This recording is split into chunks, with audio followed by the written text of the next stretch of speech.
Breaking news Iran અને America વચ્ચે યુદ્ધના વાદળો હાલ પૂરતા ટળ્યા છે. પાકિસ્તાનની અપીલ પર ટ્રમ્પે મોટો નિર્ણય લીધો છે. ડોનાલ્ડ ટ્રમ્પે કહ્યું છે કે ઈરાનમાં અત્યારે એકતા નથી, અંદરો અંદર મતભેદો છે, એટલે અમે હાલ કોઈ હુમલા કરવાના નથી. અમેરિકા યુદ્ધ વિરામની મર્યાદા લંબાવી દીધી છે. વિશ્વના નેતાઓ આને ડિપ્લોમેટિક જીત માની રહ્યા છે, પરંતુ ટ્રમ્પની આ વેઇટ એન્ડ વોચની નીતિ પાછળ કોઈ મોટી રણનીતિ હોઈ શકે છે. આ છે આજના સમાચાર. પણ આ જ સમાચારને થોડા જો વિશ્લેષણાત્મક રીતે જોઈએ તો એ સમજી શકાય કે સામાન્ય રીતે ભારત અને પાકિસ્તાન વચ્ચેના સંબંધો વણસેલા રહેતા હોય છે.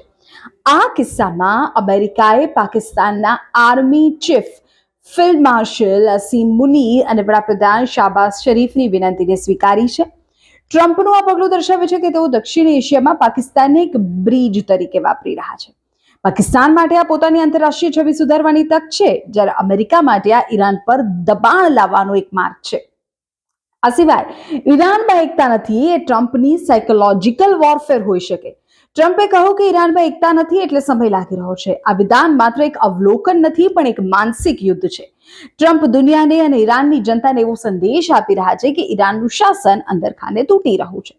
આનાથી ઈરાન સરકાર પર આંતરિક દબાણ વધશે અને ત્યાંના વિરોધ પક્ષો કે જનતામાં અસંતોષ ફેલાઈ શકે.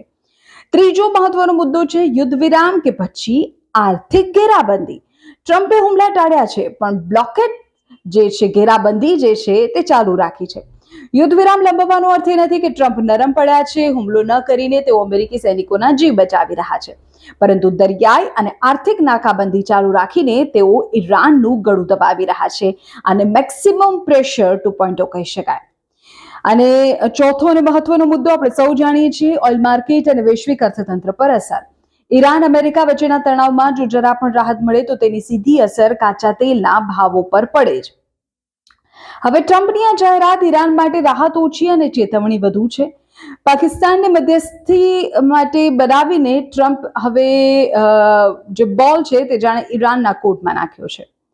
હવે જોવાનું એ રહેશે કે ઈરાન યુનિફાઈડ પ્રપોઝલ એક જૂથ પ્રસ્તાવ લાવે છે કે પછી આંતરિક વિખવાદમાં વધુ ફસાય છે.